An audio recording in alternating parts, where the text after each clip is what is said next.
All right, macro perspective team. Guys, I am super excited for this one. It is an honor to be here today. We have an amazing guest. Marcos and I have been looking forward to this episode for some time. Today we have DP Gates on. DP, I'll let you do the intro, but you are head of the Bob Proctor Institute, VP of Sales, Director, all that. What we're going to be talking about today is kind of the law of attraction and how those concepts sear into massive things in your life. But why don't you introduce yourself, how you had gotten into Bob Proctor's arena and how things have gone in that area? Sure. First of all, thanks for having me here.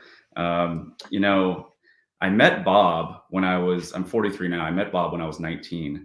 And my mom took me to a Science of Getting Rich seminar. That's the book that, if you know of that book, it inspired the movie The Secret that eventually came out. Half a billion people have seen that. Bob was the star of that. And Yeah. he said a few things that day. I was in college. I'm a young guy, but I had been studying this stuff before. My parents were very entrepreneurial. They were giving me Think and Grow Rich and How to Win Friends and Influence People and Rich Dad Poor Dad, all that in high school. So when my friends were reading, like biology books, I was reading those books. It probably hurt my grades. I got like C's and D's, but it got me a degree. I passed and moved on. But at 19, I was very into this stuff. My friends weren't. They thought I was kind of nuts. But Yeah. Bob, that was my first introduction to him. And I'd never heard anybody talk quite like him before. And I'm biased. I think he's the best that's ever done it, in my opinion. And he said one thing that really resonated with me, which was having a job is the worst way to earn money because you trade your time for money and then you run out of time. So that was the day I decided I was never going to have a job, and which terrified my mom. She probably thought it was a bad idea to take me to that seminar, but I was going to live with her till I was 40 or something. But I never have had a job since. I've worked for myself. I've always been self-employed, commission only, commission based, entrepreneur first and foremost. And I never worked for Bob. I worked with him. But about 6 years went by, and I think I did what most people do. They read the books, they watch the videos, they gather the information, and there's not a lot of implementation or application to it. And I think that's probably a stigma with the law of attraction, where you think you can sit on your couch and visualize and it's just all going to draw to you, and you actually have to do something. And I didn't really do anything for about 6 years. So I was the guy who, I had superior knowledge but inferior results, and I was earning about 20,000 a year. My first of 3 boys, my first son was on the way, and I had this chance meeting with Bob at an airport. If you call it that, I think it just happened by law. And he spent about an hour with me that day. He was the most generous human being I've ever met, hands down, with his time especially. And he was saying a lot of stuff I'd heard before because I had studied this. So I thought I really knew it, and I'm just nodding my head saying, yeah, I know that. I know that. And we're sitting like face to face like you guys and I are.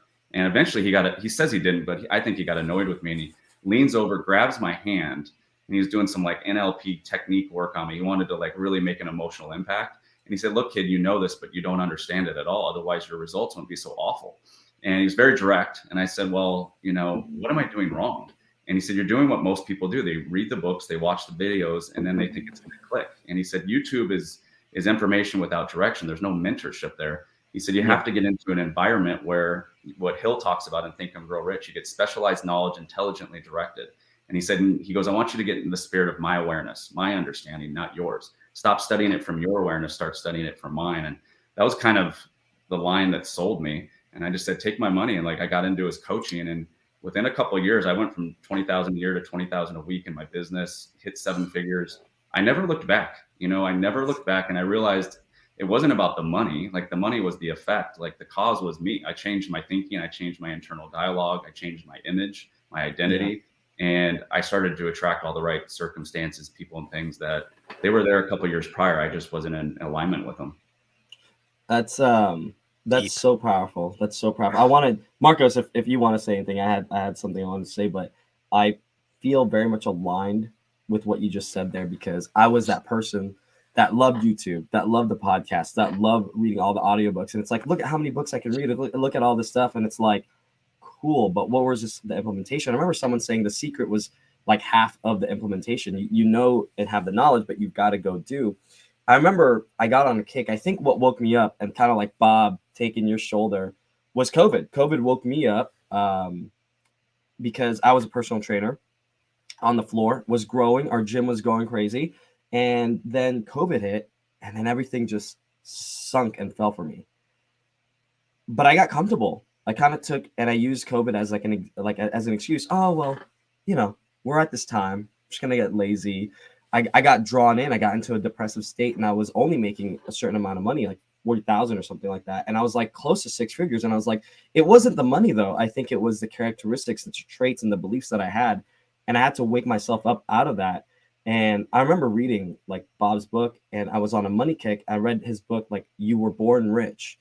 And he said something along the lines of, you got to imagine yourself as that person. If your brain doesn't have that certainty of seeing you as that person that can have that kind of money, you're not going to get it. And that's what I took it as one of his lines.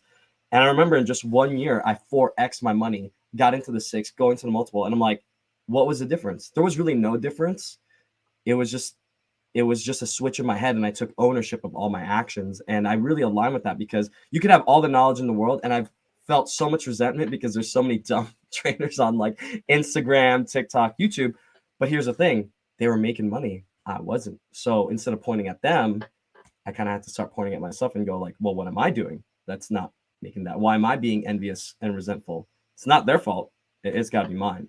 So I really resonate with what you just said there, DP, and it's really powerful. Marcos, you have anything with that? Well, now I have two stories I have to like kind of address here. Your COVID time story, and also kind of like the introduction to like being smacked in the face by kind of the reality of self, right? And it happened kind of with COVID as well. Cool, like the world stopped. What are we gonna do, right? Like, and you weren't employed with Cinegenics yet, right, Seamus? Not yet, until 2021, like a year later. So I was, and it was still like kind of doing work, but not really. It's like it moved into a completely remote role when it wasn't that for the beginning. And I was like, well, I got all this time. I watched my wife going into a depressive state, and I was like, well, maybe we need to invest in her first. And that's when she went back to school, did all those things. And I'm like, well, that's going to cost money at some point. Like, we're creating something that we'll have to pay back eventually. So I need to get on my horse here. And then everything that kind of manifested as a result of just, basically having like a motto for each year. 2020 was like opportunity. Any opportunity that showed up, I would just take it. I was teaching 3 classes of math in addition to doing everything else that was tutoring related, just to like, quote, make ends meet, even though it's not ends meet realistically. But then fast forward a couple months, the one coaching company I worked for is like gone belly up. He sold it away. New owner wasn't, basically the books were cooked. Let's put it in that way. And she's like, well, this company doesn't actually have any profit. It's like, oh, good, cool, good to know. And there was no funnels to build and bring in new people. Right? We weren't attracting anybody new. It was off of the curtails of the previous owner. And then, yeah, it's just like, now I look at these things, what's been attracted in the last 2 years. It's been listening and kind of putting myself in the shoes of the other person. Oh, I see what they're talking about in respect to their lives. And again, like the book could be 60 years old, right? How does that apply to me? What do I need to do? And at the end of the day, it's just like, just go do the work and good things will likely come. And don't be resistant to, taking up odd end jobs at times in order to better your own head. And in doing so, just like you just said, you're not really working anymore. You're just having a good time with life. And money just seems to be a byproduct of being happy and creating happiness for other people. Yeah. So resonated with me too. It actually made me think about yesterday. It's like, oh, I could have made an extra $25 to help this kid out, but wasn't my intent. I just wanted her to understand the math problems so that she would be successful with her class. That's it. Yeah, that's powerful. DP, I was kind of doing a little homework, listening to some podcasts you were on, and you guys talked about one thing here that really resonated as well: the fear of becoming great. I know that a lot of people have the fear of failure, having the fear of success, and also the fear of just kind of judgment. Talk to me about like the fear of becoming great or fear of success. Why do people shy away from that? Like, why have you seen that in your work? Where have you seen that? Yeah, I've seen it a lot. I mean, I've felt that over the years, like I only put myself into environments where people want to be great though. And it forces me to do things that I haven't wanted to do over the years. And that's been the best way I've learned is being forced to do it, and not in a bad way. It's just like when I was with Bob in my mid 20s, he was having me go up on stage. He was having me teach seminars with him. I felt like I was going to throw up every day, and it was terrifying, but it was exciting too, which I knew I was on the verge of like a quantum leap because of that. It wasn't just something I was scared to do; it was something I felt like drawn to as well. So I knew I had to lean into those insecurities and turn them into gifts. But I Yeah. think I see a lot of people that are scared of greatness because the responsibility that comes with it. It's like being a parent. You don't anybody can be a mom or dad, but it takes somebody, a true champion, to really lead your kids. Like I'm a full-time single dad of 3 boys. And when people ask me how do I teach this to them, I said I don't, and they're like they draw back a little bit. Why do you mean you don't teach? I said I live it. Like I embody it. My kids don't listen to me. Kids don't listen to their parents, but they watch us. They watch us, and I want them to lean into their insecurities and understand that's the road to creating greatness. And I think people are scared of responsibility. There's a lot of responsibility that comes with being great at something, and most people aren't great. Like you said something earlier, I loved, and you guys both said some great points. But at the beginning, you said, COVID hit, and you used it almost as a crutch, like an excuse to get comfortable. And Yeah. the comfort zone's a dangerous place because it almost feels good. Bob used to say that, and that was one of the behaviors and habits I had when I was younger, where I would get comfortable, or maybe you see a little bit of success you've never seen before, so you take a step back and you want to rest on your laurels, which is the worst Yeah. thing you can do. Like someone hits a goal, they should set another goal immediately, because if you do not do that, then you're going to drift and get complacent. And drifting is a terrible place to be. You cannot drift your way to the mountaintop. And I've done that before, where I hit something and I sit there and I enjoy it for maybe a little bit too long. And what I did is I lost momentum. Yeah. Momentum's earned, and if you lose momentum, you put yourself back months. And when COVID hit for us, and this goes back to the greatness thing, like being around Bob, he was always focused on getting better, no matter what it was. And he was always focused on leaving people better off than they found. You're talking about kids in your math class. That's the impression of increase, leaving people better off than you found them, no matter what, because that energy comes back to you. But when COVID hit, I'll tell you guys this, when COVID hit, he did a call with our team. And the first thing he said was, we're built for this.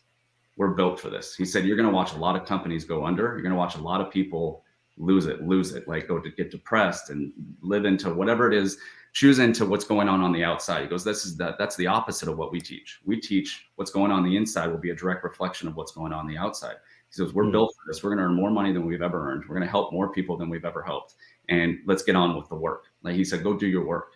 And it fired me the hell up. I was like, let's go. Like this was it switched my perception of going, okay, all this stuff's happening with COVID, and all these people are, dying, and all this stuff that's out of our control. Like we had to control the controllables, right? Yeah. So I just got fired up. I was like, let's just get to work and go do what we do and help people.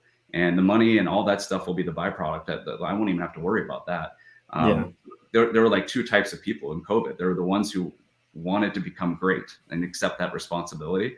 And then there were the others that they got complacent, and that was a lot of people, and it hurt them. But it ended up, for you at least, ended up being a great thing, because it opened your eyes to taking extreme ownership and saying, no matter what comes into my life, like I'm responsible for it no matter what. And the second you make the decision to do something like that, like you've already won. You've already won, and you keep that mindset for the rest of your life.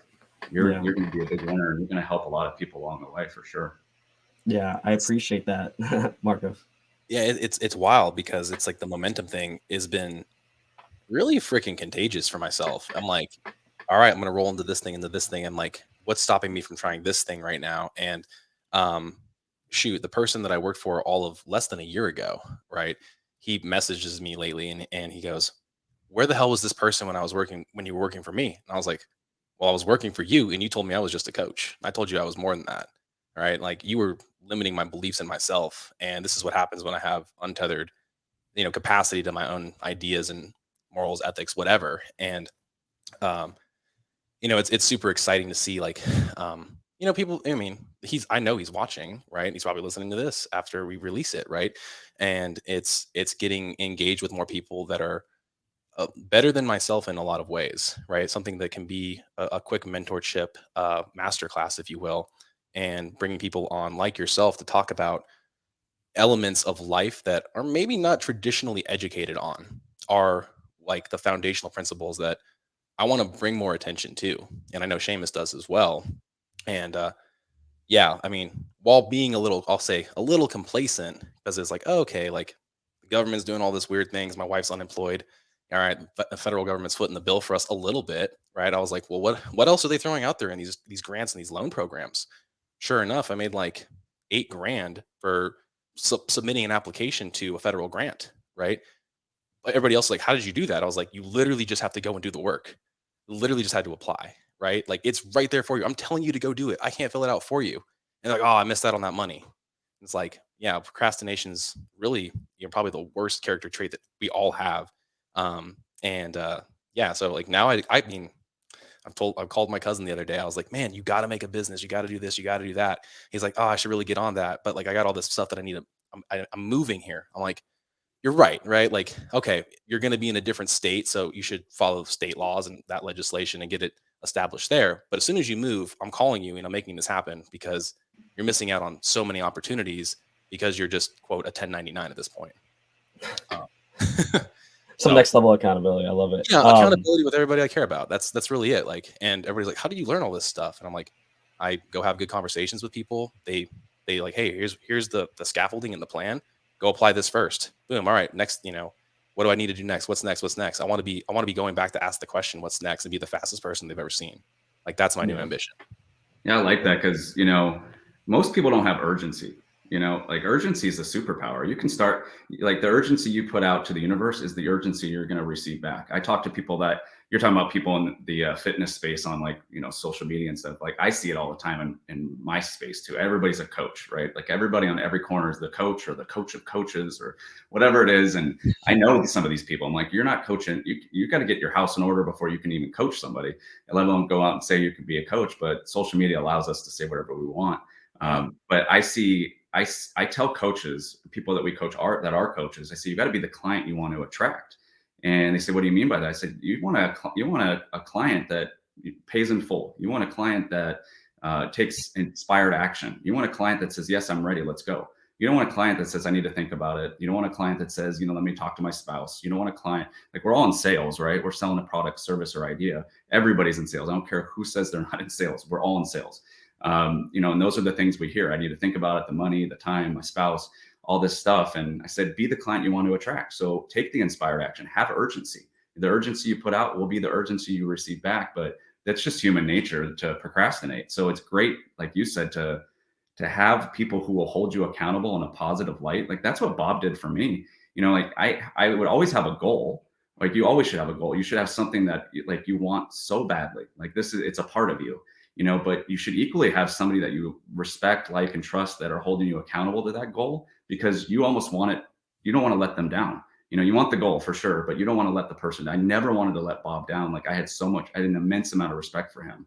And, I wanted to hit that goal most certainly for me and what it would do for me, my family, my community. But I wanted to see his face and see how proud he was of me because he was holding me accountable through this process. So to have people like yourself, like I call them edgers, people that are just pushing you in a positive light to raise your standards and raise the bar and your discipline and your thinking. Those are the truly special people that sometimes we shy away from because we're scared of the greatness or we're scared to, get out of our comfort zone. But that's ultimately where the magic happens. And to have those people is a beautiful thing. Oh, yeah. Comfort zone analogy though. I mean, be comfortable being uncomfortable is literally like CrossFit in a nutshell. Every time you think you're about to like overcome this workout, it slaps you in the face yet again. You're like, God, like now I've reached a new height that I've never been at and it hurts equally as bad. I thought I would be, I wouldn't feel this way. Yeah. No, so, I like what you said there. The edgers, the people that like kind of hold your hand a little bit to get you through, just walk you down that path. Being a coach myself, coaching a lot of people, you got to do that with a lot of people because their beliefs sometimes just get in the way. I did want to ask you about that. How do you stay so convicted in your beliefs in your thing when kind of bridging the COVID thing and everyone kind of getting into a fear, depressive state? Marcos and I, we work in an environment of people that have really odd beliefs about food, fitness, stress, sleep, where they're just kind of like, oh, they're not doing the right things. And, there's some studies out there, and you probably know them, DP, where it's like, if you're with a person, a friend of yours that is obese, if you have a friend like that, you're 50% more likely to become obese yourself, right? Oh, no. Or if you know someone, but they don't but they know someone that's obese, you're like 20% likely to get obese. And it's like, if you look at my client roster, they're all people that are like either overweight, obese, or really just lacking a lot of the type of things. So how do you work with people that are constantly coming to you with struggles in these depressive states, or, you know, in the financial, the coaching world, in the sales world, where like they're not at your level? How do you stay so convicted? How do you stay so on top of your game so that their things don't mess with you? Yeah, I mean, it's the same thing goes with my kids. Like I was saying, you have to lead by example. You have to be the product of the product. Those are the people that I love helping the most, though, because let's say somebody is out of shape or somebody doesn't have the prosperity or the abundance they're looking for in their life. That goes back to something you said earlier about Bob and the image. Like there's a chapter in You Were Born Rich, his book, called The Image Maker. I think it's chapter 2 or 3. I think it's the most important chapter. They're all important because they're all intertwined. But it's the most important because the image that we're holding of ourselves and how we see ourselves is what we're going to attract into our life. You know, so we have a conscious mind. This is where we have the ability to originate our thought and think. You know, it's our thinking mind. We can reject or we can accept any idea that comes into our life. But then we have a subconscious mind that has no ability to accept or reject. It just accepts everything we give it. And that is within our subconscious mind is an image of ourselves that was formulated at probably a very young age in an environment like where we grew up and with our family. And that might be good for some people. It might not be good for some people. I don't think anybody's in a perfect family. So we probably all have certain images and things that we can look back on and things our parents said to us that maybe we held on for far too long. And these people hold on to those into the adulthood, and it turns into them maybe being obese, or it turns into them feeling like they have scarcity in their heart, so they can't attract money. And so that's the main thing that I work on with myself. So I can work on with them is the image. Everything comes back to image, like that, hands down. Like if you want to earn a tremendous amount of income, you have to have a great image, like a significant image. And which means you'll be able to create significant an impact in the marketplace. So if you have a great image and great impact, you're going to create a great income. And that's the main thing I work on people is turning up that thermostat on their image. And if you guys have ever read like Psycho Cybernetics, that's probably the best book on self-image by I think it's Maxwell Maltz. Is that who wrote it? But I heard about this the other day. It's on the wish list. I'm gonna have to get it. Yeah, I read that years ago. I mean, like Ed Milet talks about it a lot. You know, just as far as getting proximity to people that have a higher thermostat than you, that have a higher temperature gauge than you, and we've been talking about that today. It's just you get around those people, the conversations are different, the energy is different, the accountability is different, the results are different. So if you surround yourself with greatness, some of it's bound to rub off. And I think, if people can understand that we're all operating with an image, and that image is a direct reflection of what we're drawing into our lives, but they also know that the image can be changed if you get around the right people and get the right direction, then their whole world can change. And that's really like what you guys are talking about with changing your body. Like the body will not change until the image changes. That's where it all starts. So I'm always working on my image. Like that is the thing at the top of the list. So I can be the product of the product. I can embody it. And, we were talking about sales earlier. It's like when you're talking to somebody who's selling you something, if they're doing it the right way, you'll know if they embody it. And you'll know, like you're talking about Alex Hermosi, when he talks, he embodies it. Like this dude is the real deal. Like I love everything that he talks about. And, you also know when someone's lying to you, they're not the real deal and they don't embody it. So you just intuitively feel it. So it all goes back to image. Like that is what I teach. That is what I am always working on every single day. And we can always improve our image. Chiseling that self-image in the head and really fine-tuning the impact and getting all of that. That's super powerful. Yeah. And it's not necessarily just a physical image too, right? Because like you hear the word, right? Like there's a quick association to it. You're referring to like self-identity, correct? Like it's more of that type of image, correct? Like how you physically or mentally see or view yourself. Is that like fair to say in this scenario? It's your identity. Absolutely. Yeah. Your identity is your identity will always find you. It will always find you. So if you want to improve your results, let's say your income, like income is the easiest thing to talk about because we can measure that down to the penny. If you want to improve your income, let's say you're earning 50,000 a year and you want to go to 50,000 a month. And like Bob talks about turning your annual income into your monthly. Well, you're going to have to learn how to, first of all, take on the habits subconsciously of the person who earns that. So what's their discipline like? What's their personal philosophy or standards like? What's their attitude? What type of attitude do they have? Yeah. And then what is the image of that person? How does that person walk, talk, dress? How do they interact with other people? Are they willing to get emotionally involved with being uncomfortable and do things outside of that comfort zone that's drawing them back? Do they have urgency, like we talked about? That's I just think your identity is everything. I learned that really in a deep dive in that over the last like 4 or 5 years. It's just it all goes back to your identity and how you see yourself and how you perceive yourself. And I think that's why a lot of people probably have imposter syndrome, just because they have a bad identity. They have a bad perception of who they are. Yeah. No, I deep. love that. That's it. Do you mind? One second. I got some Seamus. That hit like on a level for me that I'm like, okay, so what is my image, or what is the thing that I'm like, striving to be at this point? And I want to be known as, like, again, like you just mentioned, the urgency person, literally the person that is like so dependable, but people are like, where does he find the time? Right. Like, and as I've made that kind of like the self-actualization of that is actually happening, because people joke around about like, oh, we should just call you coast to coast Marcos because you're always able to travel and do these things. And oh my God, like you figured out this thing with marketing now. And like, I'm like, yeah, but I'm not doing that alone. It's not a solo endeavor. I'm bringing people into my life that are probably learning that better than I am. And I'm just by osmosis gaining traction with that skill as well. And I don't need to be the most proficient person at that thing, but I need to be able to speak on it. And I think that's been looking back to high school, where I was very successful, I never did any of my own work. I delegated it all out anyways. I did the same thing. Yeah. It's so smart. I would literally go to another student and be like, hey, you do the back half problems, I'll do the front half. I go to another student, you do the front half, I'll do the back half. They would exchange their 2 notes, unbeknownst to them, thinking it was mine. And then I would just, read through this. I was like, oh, this is obviously wrong. This is not right. Like, knowing enough to be like, this is the busy work of life that needed to get done. And, I think it's been a skill to like look back on, and I'm like, oh, like that's what I've been missing. I've been missing having people to work with, not just do it all as a solo endeavor. And since having this joint venture with Seamus and bringing in Rachel and bringing in Cody and bringing in some other people that can help facilitate other things, people are like, where do you find the time? Like, again, going back to like that image, it's like, no, I want to be known as that guy. I want to be the person that people are like, wow, like, and you're finding time to do this for the youth and the kids and the next generation.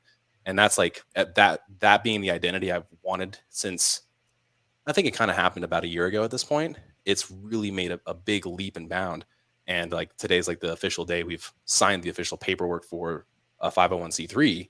And I was like, now we can go and get into the schools and like get people to support that cause and get some of these bigger fish people or organizations, i.e. like the Las Vegas Golden Knights alumni, who I had a conversation with, was like, hey, you're not there yet, but when you're there, we got you. I'm like, all right, well, I'm gonna make it happen. I knew that I needed to be urgent about it, but startup costs are something that I couldn't factor in right away. But it's cool to see it now come to fruition. Yeah, what you're doing is you set an intent to do that. Like, I get that all the time. People are like, how do you have the time? I said, first of all, you don't manage time. Like, people think you can manage time. You do not. We all have the same amount of time. You manage priorities. You manage your focus.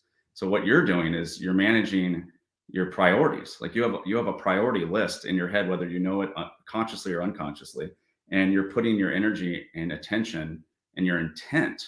I always tell people you don't have to be perfect, but your intent has to be perfect. So what you're doing is you're creating your priority and your focus on these things. And to other people, they're like, how do you do that? How do you have time? Well, it's not about the time. It's about my priorities and focus. And the more energy you put into that, like the beautiful things are happening for you. And that's like, I commend you for that. I was telling my oldest son the other day, he, like this chat GTP stuff, like he like cheats on all this stuff you're talking about. Yeah, like delegating everything now. Yeah, we use it too. I mean, we have to, because evolve with the technology or die, right? And as far as I'm concerned, I've always been a good facilitator in Googling, right? Or prompting keywords, and people will be like, can you find this thing for us? I'm like, why do I need to do that? Like, you have access to your phone just like I do. Yet I become known as that person that's like the optimized Googler, which is basically allows me to use GPT and AI with features to a degree that, again, like, I'm not in school anymore. And school doesn't really, to me, like I'm looking back, like school taught something, but it doesn't ultimately matter. Right. And my view on school for my kids, while I know it's important, there are other things that I think they would probably learn way more from you or in a Montessori thing or learning from each other. They still need some level of centeredness and direction, but I don't think it needs to be common core or the rigidity of like hitting these benchmark standards. And I see this because I still keep a pulse on tutoring math. And I'm like, these kids are losing out on something that could be so great and so fun to learn about, but common core is ruining it because you need to be proficient by this age at this thing by this time. And I'm like, well, they're not even teaching fundamentals anymore. They're teaching to a testing standard. And, you know, and my example here is EP for you. I'll bring this up is, do you understand what a unit is? A unit? A like unit. No, explain to me. It's whatever you want it to be. One, whatever that thing is. So one wallet, one unit, right? One length of this length. This is one. You identify you create the axiom of one, right? And from there, you can make two, the doubling of it or adding two of them together. And kids don't know how to do that. Like, and I asked that same question to my mom as a math teacher. What is a unit? And she's like, I don't know. Like, I was like, it's whatever you define it as. And so all these people that investigated in geometry over the years, which is again highly tied to stoicism, all these people where they're letting their minds be creative in a math endeavor, what it allowed for them to do is like, hey, doesn't matter what I define as one, as long as you know what one is, you can figure out all the rest of the numbers. And that's the beauty of geometry as it relates to math. But we do a disservice because kids don't know how to think at this concrete example or to the abstract, because the way that we teach it is like these weird things, base 10, whatever. So I would personally like to see some reform there and get more people to do geometry investigative learning. Like, you'd learn so much and it'd be fun. You know, you're asking the wrong guy about math stuff. I'll tell you that. I barely like I have a kid in 7th grade that's asking me about math. I was like, you're on your own, man. I don't even know. I said, I know addition and subtraction. I said, I've done very well. But the 1 year I learned the most, I'll tell you this story really quick. Rachel probably can attest to She can attest. She was a year behind me, but pretty sure we went to the same middle school. The year I learned the most in school, and it really sparked my interest in like leadership and sales and speaking, was my 8th grade year at Mojave Middle School.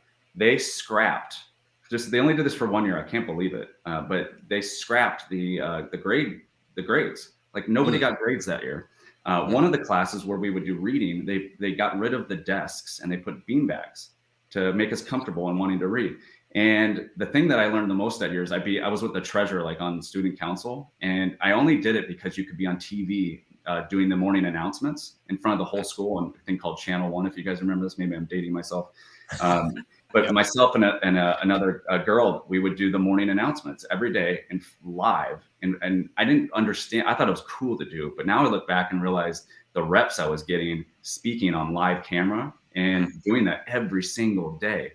And they also, the thing I got the most out of that year is they allowed us to start our own businesses, balance our checkbooks, go in for interviews, like all these cool things. The only thing they were missing was maybe teaching us how to do taxes. They don't teach in school, but we all, me and my friends, one, his name's Matt Berry, he's on ESPN. We got together and we created our business, and everybody in 8th grade created their own businesses.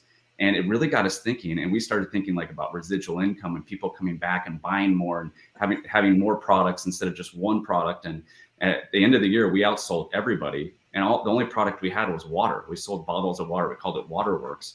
And everybody else tried to get overcomplicated. And that's the enemy of success, right? Complicating things. Yeah. We simplified it. And we created something that they just had to come back and buy every single day. And we buy it for 50 cents, sell it for $1 or whatever. And that year in 8th grade, like that was the greatest year I ever had learning how to actually be a grown-up that can be successful. The rest of the years, I really hated school, to be honest with you. I was ready to get out, be an entrepreneur, stake my claim and go for it. And that's how my oldest son is. He's 17. He's a junior in high school, and he's very similar. And the teachers at his school, I don't think like him very much because he doesn't fit in their box, and he'll press them and ask questions. And and get them to think. And some teachers do like that. The really good ones that bring something out of him. I love seeing that, but I think the others probably probably get pissed off at him from time to time. But I love it. That's amazing. No, that's And the like, again, fitting into a box, right? I grew up thinking that's what I needed to do because my parents are educators. Only to now understand that they provided a pretty fantastic framework for me to operate in.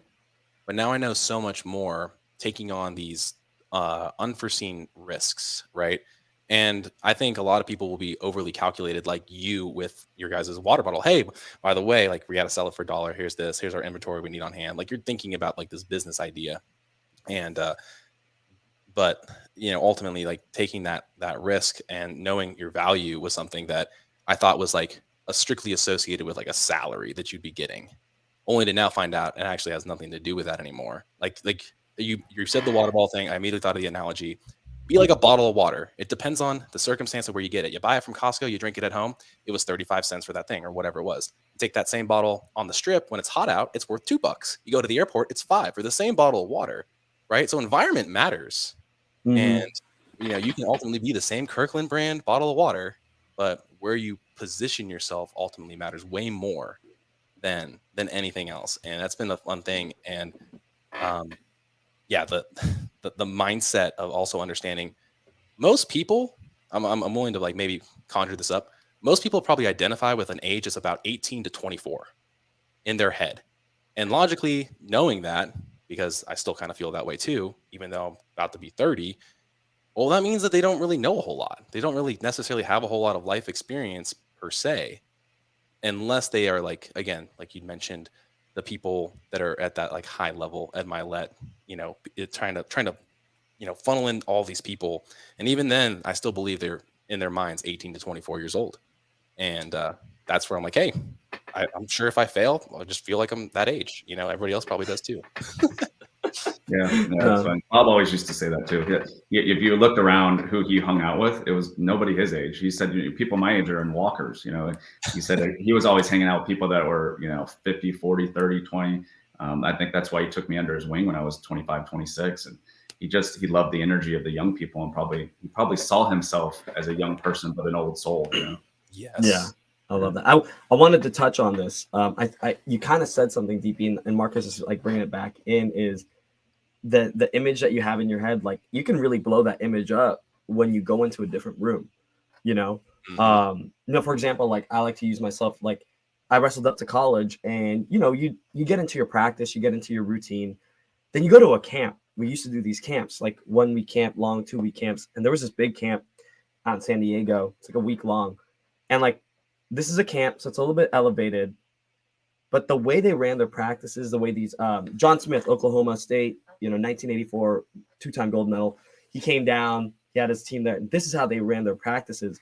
And I remember I was like, my image of my practices, I thought they were great, thought they were amazing. And then now these college guys from a different camp, they're teaching us this is how they run their practices, and they're like, this is how you've got to run your practice. I was like, this is a whole nother universe. This is a whole nother universe. And it broke me down, but in a good way. And you kind of start realizing, like, I got to be around that.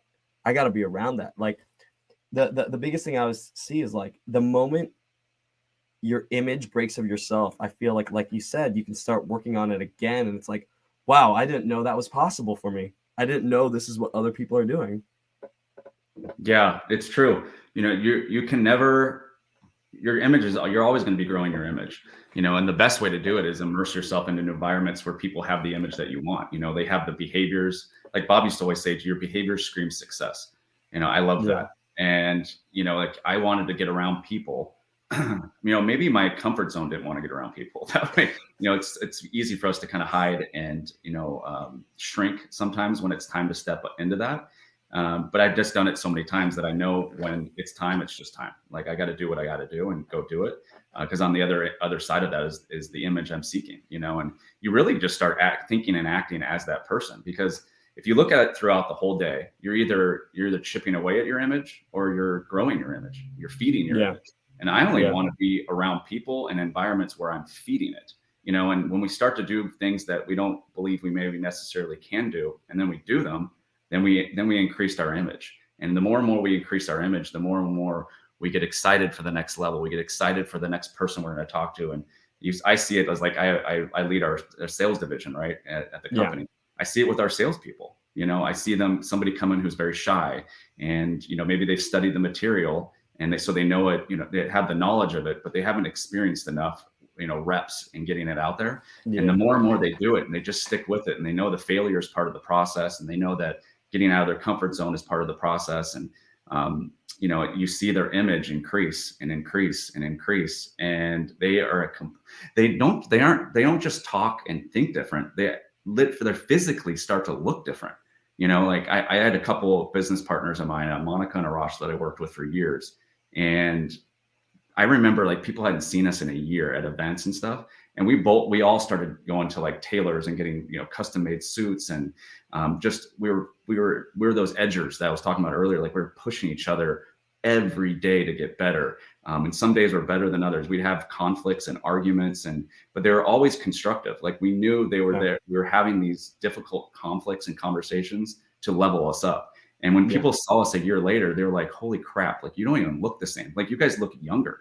Like you look younger, you look healthier, you look happier. Like, what are you doing? And I said, we're doing the work, like we're going after it. And that's one of my favorite quotes by Emerson. He says, do the thing and the thing will give you power.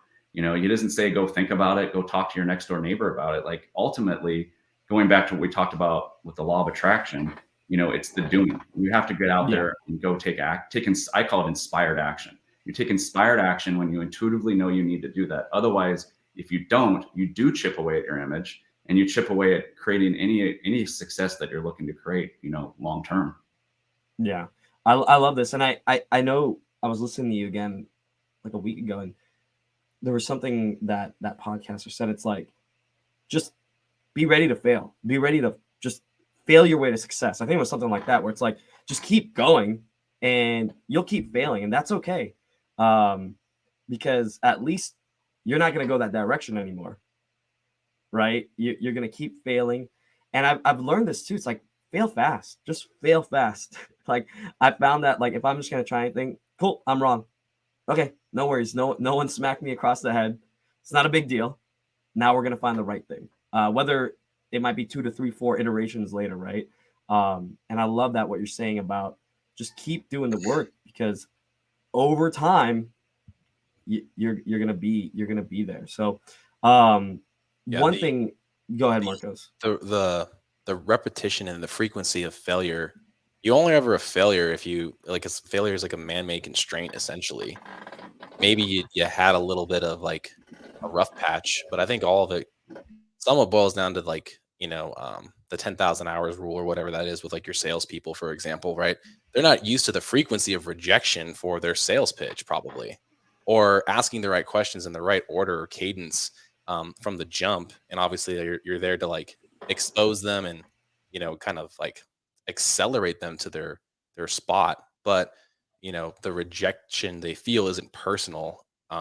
Right. It's just, you have to learn how to accept it and move on. And all right, if I make 10 calls today, law of averages say 1 out of 10 is going to be a close. So what's my sales goal? Right.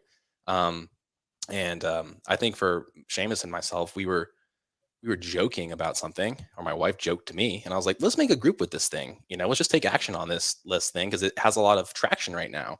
Next thing you know, we came up with 3 ebooks, right? Branded it all, did all these things in under like a day. And we're like, all right, cool. That was fun. That was fun. but it was just taking action on those things. And I held my first like nonprofit event last year for like a Thanksgiving thing. I gave us 3 weeks. I was like, I know we can get it done in 3. People are like, how are you going to have that logistically? I don't know, but we're going to get it done. And the urgency. And now I'm like, hey, but if we repeat this, we get repetition and the frequency of doing these things, will be, we could be a team of people that just put on these events, and I think now we're just, finding our cadence there. And I think, so Seamus, I wanted to ask this question though, because obviously with you guys coaching, right? We're talking about coaching and your group specifically, right?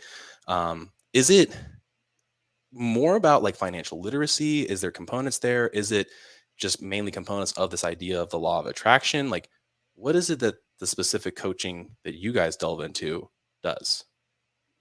Yeah, it's a good question. I mean, it's all mindset. First, like I talked about a little bit earlier, the result, whatever the result is, it's telling you a story.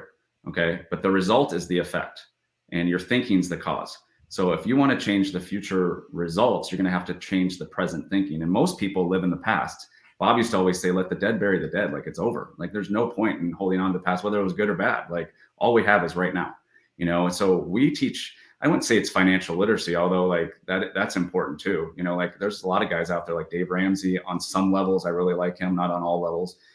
There's other guys like Hermosi and those guys, like certain things they say, like I've applied over the years in investing into real estate and doing other things outside of this to build, financial freedom. But freedom has always been my goal. Like I wanted free. That's when Bob asked me what I wanted when I was 25 and my first kid was on the way. I said, I want to create a life of freedom helping people. And I said, I know that sounds really vague.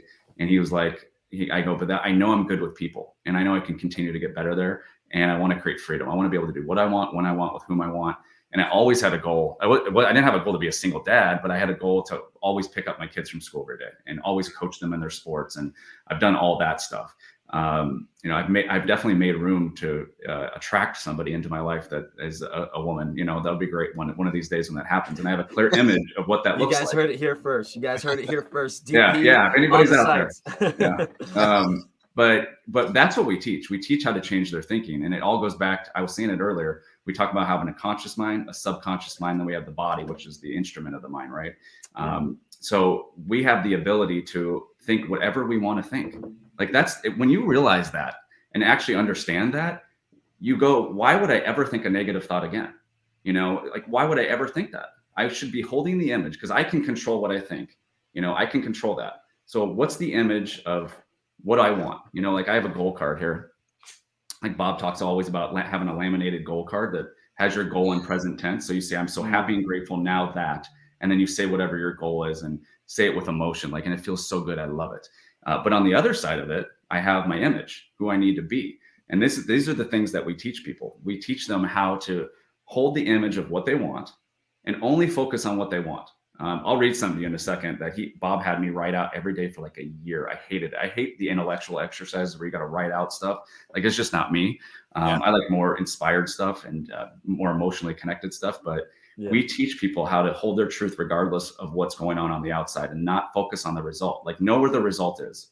It's good to know where your results are, but it does you no good to focus on the results. It only does you good to focus on what you want and actually living in that. Like, what does it feel like to already have that?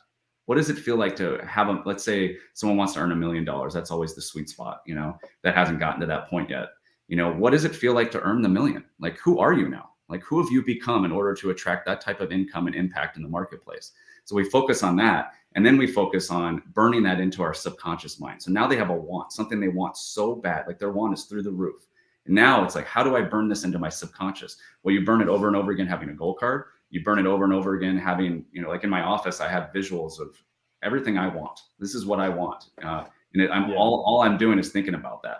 So my subconscious has to accept that. It can't reject it. So I only want to give it what it wants. So I'm going to keep planting that seed. I'm going to keep watering that seed. And I'm going to set a goal for whatever that day. Like, I love what you said. You said, I gave myself 3 weeks. Bob called that Parkinson's law. Like, work expands to fill the time allotted for it. A lot of people say, when I was 20, I told Bob I wanted to be a millionaire before I was 30. And he said, well, what the hell is going to take you so long? He goes, you're giving yourself too much time. He said, you need to shorten that down, and I know it's just a guess on the date, but you don't want to give yourself too much time. So we help people focus on what they want and only focus on that, burning it into their subconscious. And as you burn that into your subconscious, then you're going to start to take different action steps. You'll take different types of inspired action. And therefore, by law, if you believe in the laws of the universe, which I don't know why anybody wouldn't believe in those, then you're going to create different results. You have to create different results. So that's really what it, in layman's terms, that's what we teach people, is changing the thinking, and therefore you'll change the results. But that takes time too. That takes time. It takes repetition, which people hate. Like, they probably hate that in your space too. Like, I got to go to the gym 4 days a week, and it's the same thing every week. Yeah. Guess what? Guess what the result's going to be? The greatest body you've ever had. So it's the same thing. Like, redundancy, in my opinion, is a beautiful thing. We're taught that it's a bad thing. Like, we go to school and we read one book, Like we read one book from front to cover and then we put it back on the shelf. And Bob used to always say, like, is the book back on the shelf or is it inside of you? And I said, well, how do we know it's inside of me? He said, by your results. Did your results change? And I'll say, no. And he goes, well, then get that damn book back and start studying it from my awareness and my understanding, or my paradigm, as he says, and get into my mindset on how I would be thinking of why I'm reading this, and then you'll change your results. So that's I know I made a long story longer there, but I hope that helps a little bit. No, it honestly did. I really love that. I've honestly been kind of on a kick, because Marcos and I are reading some books and kind of talking about them, but I'm not necessarily like intaking new information. I'm taking in the information that I've read before, listened to, and just kind of repeating it. Do I really know this stuff? Do I know the field that I'm in as a exercise scientist? Do I really know longevity? Do I really know these metrics? And it's like, yeah, you read them once, you got a degree in it, but are you a true master? Are you a true master? And it's like, if someone asks you right now, what's the Krebs cycle? I'm like, I got you, all 38, like you really know this stuff. Not that I need to necessarily have that conversation, but you're right. Ingraining it, learning it, and making it part of you, just so that you truly live the word that you're trying to be, that image in your head, and that you're trying to be. So that's so powerful, dude. That's people's biggest problem, though. Like we're so focused on the negative. Like that's why the news is so popular, right? Like I don't even watch the news. Like people are like, hey, did you see this and this with Trump? I'm like, I'm not even watching. Like I'm aware of it. I'm aware of it. I know what's going on, but like, what's it going to do to me to get sucked into all that? Like that takes the focus away from what I want and what I want for my family and my community. And oh my God. Like, you gotta be careful with what you intake. You gotta be careful what you ingest. Like you have to have like we talked about like a fitness diet, like a nutrition diet. Marcos and I love that stuff. You also got to have a mental diet, a social media diet, social media news diet, whatever it is. And my wife is the worst at this. I'm like, she's like, I'm just getting down this rabbit hole. I'm like, what are you going to do to change the rabbit hole effect? Right? Like, you're so invested in this odd feeling that you're creating the negativity. Like you're manifesting that. Like, just stop. Like, is it gonna, like, again, when people are like, for us in fitness, it's always like, what do you think about the newest wearable? And I'm just like, I don't know. What are you going to change when it gives you the data? They're like, it's just kind of nice to have. And I'm like, well, then you don't need it, right? Like we're better off using this layman's spreadsheet, looking at your steps, looking at your macros, you putting a couple notes in here and talking on a weekly basis than you having a $20 subscription to something else that's nonsense. There's a great quote in Think and Grow Rich where Hill says, any idea that's held in the mind that is emphasized, that is feared or revered, will begin to at once clothe itself in the most convenient and appropriate form available. And if people understand what that actually means, it's just about fear or faith. And it goes back to what I was saying. We have the ability to think the positive, or we have the ability to think the negative. So we have to drown out the distractions and not give our power to the distractions. We got to give our power to what we want. And the universe will provide. Like the universe will give us exactly what we're in harmonious vibration with. Whatever vibration we're in, as we change our resonance, that's what we attract. Like the people, the circumstances, the things that we all, I don't like using the word need, but like that we want to attract, they're all here. They're all here. We just have to get in harmony with them. We have to make the decision we're going to do that. We have to live on that frequency frequently, I always say. And that you'll begin to draw it to you. The problem is most people, they just want to focus on what they don't want. It's like, and it's hard to do. Like, let me read this to you guys. I wanted to go back to this real quick. Like, this is from the Science of Getting Rich. This book, this is my favorite book. I'm gonna have to get it. Near to my heart. Bob and I have taught this book many, many times, but he had me write these 4 paragraphs, and I'll read them quickly, but he had me write these out. We started doing it 90 days. And then he's like, let's do it a year. And I was like, oh my God, this is years ago. But what he was doing was he's helping me burn this into my subconscious to focus only on what I wanted. Because I was going through a lot at that time. My kid had just been born. I was broke, and he took a liking to me, and I didn't want to let him down. And I wanted to be successful. And I just, like, I couldn't figure, I think I spent my early to mid 20s wanting to look successful, and now I don't even care. Like, no one would even know that I have earned what I've earned. Like, I always say I'm the millionaire next door. Like, I live very, like, below my means, but this helped me focus, not just focus, it helped me build, ingrained in my subconscious, like, I don't even have to think about it anymore about as far as what I want. I will only focus on what I want no matter what. So I wrote this out for a year, but this is what it says. It says, I have said that an individual gets rich by doing things in a certain way. In order to do so, you must become able to think in a certain way. Your way of doing things is the direct result of the way you think about things. To do things in a way you want to do them, you will have to acquire the ability to think the way you want to think. The first step towards getting rich. To think what you want to think is to think truth, regardless of appearances. You have the natural and inherent power to think what you want to think, but it requires far more effort to do so than it does to think thoughts that are suggested by appearances. To think according to appearances is easy. To think truth regardless of appearances is laborious and requires the expenditure of more power than any other work you have to perform. There is no labor from which most people shrink as they do from that of sustained and consecutive thought. It is the hardest work in the world. This is especially true when truth is contrary to appearances. Every appearance in the visible world tends to produce a corresponding form in the mind, which observes it. This can only be prevented by holding the thought of truth. And that, like writing that out for a year, that changed my life. And I have only focused on what I wanted ever since. Man, that is so powerful. Wallace D. Waddles, right? That is so powerful. I think this kind of relates to what you said in one of the podcasts too. It's the thinking and consciousness. We're only conscious in our 24 hours, most people, 2 to 4% of the time. I think you said something like that. And then the rest of the day, it's kind of automatic. And that quote is that you need to take that 2 to 4% and you need to spread it. You need to spread it. And you got to be thinking constantly. That's freaking amazing, DP. Yeah, well, you change the 96%, I mean, that's probably not a scientific, it's pretty close to that though. What you do is you don't necessarily need to spread it. You just need to change your automatic habits, and you do that through elite level coaching. You do that through, creating a new level of, it's all awareness. Like all we're here to do is create awareness. If I want to get a better body, I'm not going to go do that on my own. I'm going to hire a trainer who has a different level of awareness and understanding than I do. If I want to change my mindset, I'm going to go talk to somebody who has a different level of awareness and understanding. That's why I loved being around Bob. He was the most aware person I ever met, and I want to get that specialized knowledge intelligently directed so I can expand my conscious awareness, because once you expand your awareness, like you don't go back. It's like a baby when they finally realize they're a boy or a girl, they're like, oh, I'm a boy. Okay, got it. Like you don't go backwards usually.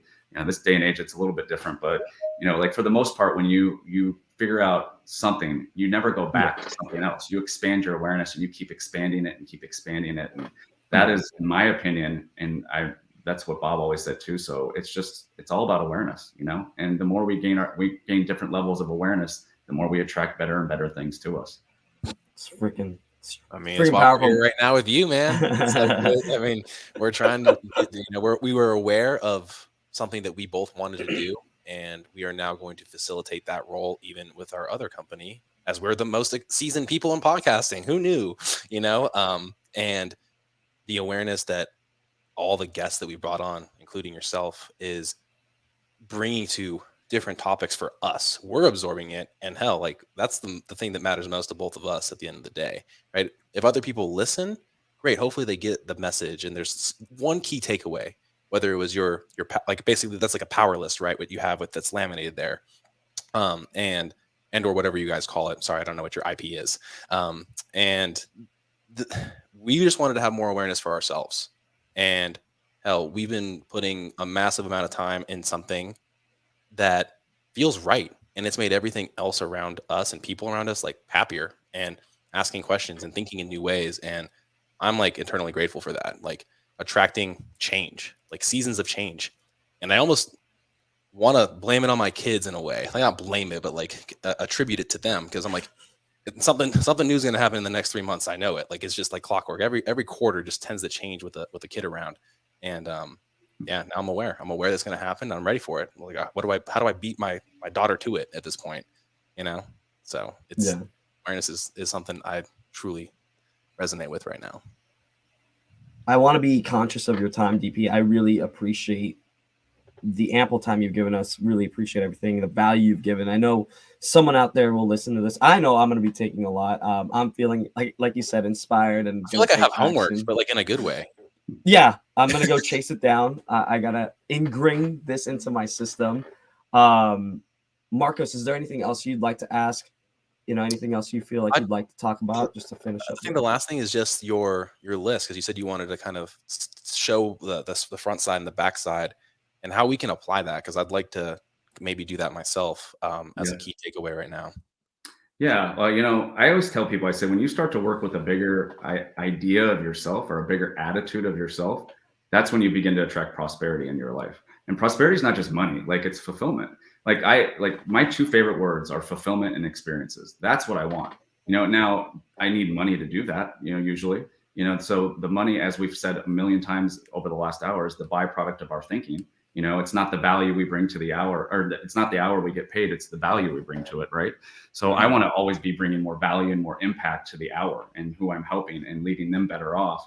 But it does all start with this. It's just a goal card. Like Bob had 7 main mentors, and one of them had him, write. He said the secret is just to write out your goal on a card, carry it with you, because every time you carry the goal with you, and it's in present tense. Let's say it says, "I'm so happy and grateful now that I'm earning a million or more." Say a million or more. Don't limit it to a million or more, and creating the most incredible life for my family. I love it. It feels so good. It is done. Thank you, God. Like that could be a goal on somebody's goal card. But every time you touch it, it's a triggering mechanism in your mind. And so it forces you almost to think about it over and over and over. And that goes back to thinking about what you want, not being distracted by what you don't want. And that burns it in your subconscious over and over again. So the goal card is so important, because it's like gold to me. This because my goal is part of me. My goal is everything. My goal doesn't care if it's Christmas. My goal doesn't care if I'm sick. My goal doesn't care if my kid has the stomach flu this week. My goal needs me to be a part of it and a part of me 24 hours, 365, if I really want to attract that into my life. And then on the other side of it, this would be the homework I'll give you, is write out the image of the person who's earning that type of income. I always have an income goal, but it's not about the money. It's about who do I need to become and what is all the good I'm going to do when I achieve that. And on the other side, the image is really where I've put my focus on. Who do I need to become? And who do I need to think and act as? So you write out a grocery list of those attributes of the person who's earning X amount of dollars that you're wanting to attract into your life. So have the goal and write it out in present tense with some emotion. And then on the back of it, have your image, the person I must become and I must think and act as in order to achieve it. And that'll help you focus on what you want, who you need to be all day long. Man. There it is. Is it present There it tense is. also for the image? Sorry. Yes. Okay. Yeah, you want everything in present tense. You want to feed your subconscious mind that will accept that over and over again in present tense. And at first, you probably won't believe it, but if you tell your subconscious a lie long enough, it will believe it. That's if you know anything about Carnegie and Hill and how Yeah. Carnegie commissioned Hill, he told him that he wanted him to be better than him. He told him he wanted him to, meet his achievements and pass them at the grandstand. And he had him write out something and read it over and over again in front of the mirror. It's a chapter on it called autosuggestion. People talk about affirmations, and those are great. They like to read them, and it's fun. I don't think anybody really believes in affirmations. I don't. I believe in autosuggestion. Autosuggestion is saying your goal, what's on your goal card, with emotion over and over and over again. And I tell people to do it all the time in front of the mirror, because you'll see what your image is in front of the mirror. If you feel uncomfortable looking at yourself and saying that over and over again, you got some image stuff you got to work on. But eventually you'll fall in love with that image, and you'll be telling your subconscious, because you're looking into your eyes, right? Like that's the pathway to the soul. And you're telling yourself this lie at the beginning that eventually, after maybe 20 or 30 days, you start to believe, well, I'm going to earn $1 million. Like, I don't know how. I'm letting God and the universe figure out the how. I'm just going to keep focused on this and keep planting the seed, and then let God grow the tree and do the hard work. And that's you guys do stuff like that. That's stuff I do every morning. I read my goal. I do my auto suggestion. I write out 10 things I'm grateful for. I study something on attitude. Like, I want my mind right in the morning, because if I win the morning, I'm going to win the rest of the day. Like, that is just a done deal. Yes, sir. Yeah. I'm like hyped right now, Marcos. I'm feeling like I feel like my soul needs to move forward. I had a chills moment, because you said that, and then I'm like, when did I do this? I'm like, oh yeah, I told myself when I was in 6th grade that I'm never going to get a B. I'm the type of person that doesn't get a B, and I never did. And I'm like, shit. And then when I finally had, when I finally achieved my goal, I stopped identifying in that present tense of like, I'm no longer like, the person that needs to have a B on my thing. And wow, I guess it was, I didn't have it written down, but I'm sure like the fact that I told myself that it was my goal, it was my goal card at the time. Now just physically having that tangible thing to stare at me. Yeah, it's like the power of suggestion, right? Like it's going to constantly be there. It's gonna, like you said, what was it? Auto Auto suggestion, suggestion. yeah. Auto You know what you suggestion. did? You know what you did? You just accepted an idea. Like that's all. People try to overcomplicate it. It's like just accept the idea. Like Yeah. accept the idea and then get on with the work and only focus on what you want. Oh, it can't be that easy. It can be that easy. Like you're the one making Yeah. it hard. You're the one blocking it from the universe. You know, the law of attraction. I never even used the word law of attraction. I would, because it's a secondary law to the law of vibration. So if you can stay in a certain vibration and stay in harmony with that vibration by focusing on what you want, by taking the inspired action, by accepting this idea and saying it's done. Like this idea is done. You know, like I know I'm not going to get focused on the how. If I get focused on the how, I'm gonna feel stuck. You know, so Yeah. I'm only focusing on what I want and taking the inspired action. I've accepted this idea. I've adopted this idea, and it's done. You know, like it is done. And I think that's what you did about not having to be like it's done. I'm done. Whether you knew it or not. You know. Yeah, there's been a lot of times where it's been that, and I just need to bring it back to the center. And I think the universe is telling me right now, hey, you're humming at this vibration. You need this thing. So I'm ready to apply it. I need to go. Where do I get it laminated? UPS? Oh man, I have so many. I like Bob used to sell them on his website. I don't know if they do anymore. I have no idea. I should probably know that, but yeah, Sales a lot guy of doesn't know people how do the that. website works. Yeah, a lot of people get like a little index card and then they'll go to FedEx and get it laminated. Yeah, I'll go do that. That'll be the homework. No, this is so powerful. Appreciate I really appreciate it. I love it. Marcos, you want to take us out of here? Just be aware of DP's time. Yeah. Thank you guys for listening. This was an awesome episode. DP, again, thank you for your time. If you would like to learn more, we are going to put everything in the show notes. So feel free to get redirected through there. Additionally, actually, Shane, we'll save the coupon code for the next episode we do solo. That way it doesn't take too much time. But we do have a little coupon code for people that are listening to help with a small business that I align with, and like the fact that I basically shot an ad for them.